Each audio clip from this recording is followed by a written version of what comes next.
great artist once said, "My left stroke just went viral." What did the power stroke do? That was just a way for me to name drop power stroke.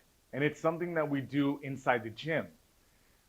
Today we're going to talk about the ways that we could turn regular exercise into a power stroke so that we can work our power continuously without overloading our body.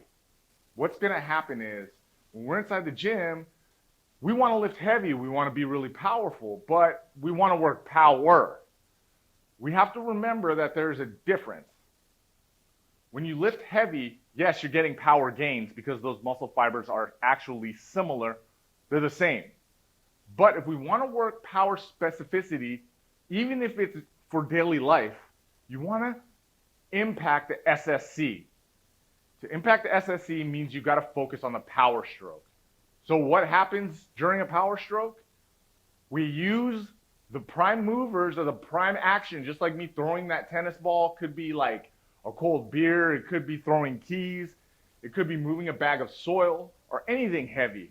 When we activate that part, we ask those muscles to lengthen, briefly turn over, and fire away. And the more that we can lengthen those muscles in that period of time, is the more activity we're going to get out of the action that we want to perform.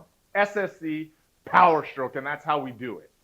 So let's get into it. I'm going to show you one particular exercise, the bent row, and two ways to do it so that we're working power and working the power stroke.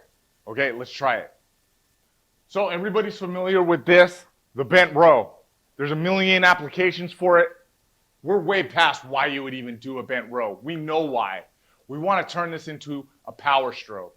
And so I got a limited amount of time that I can do that because the action is going to require a ton of intensity and it's going to require a huge eccentric response.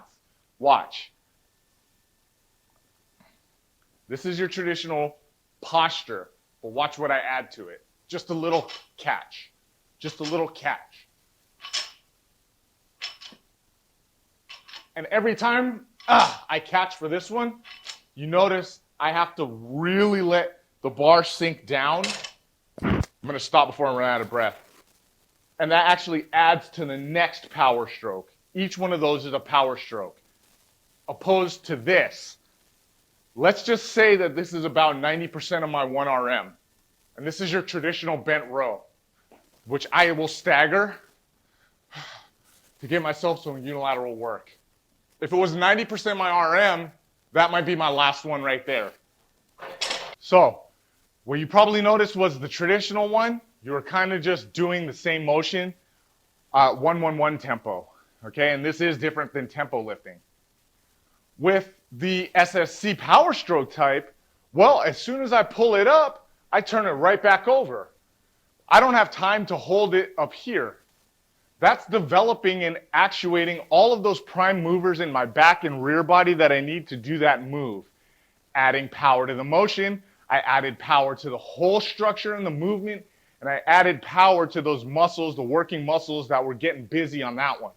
And that's how you turn that exercise into a power stroke, working the SSC. You could do that with a ton of other moves.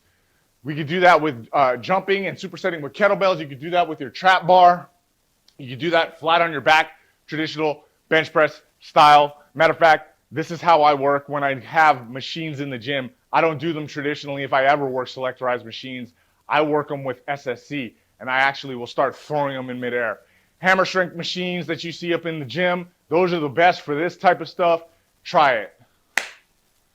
I'll see you next time.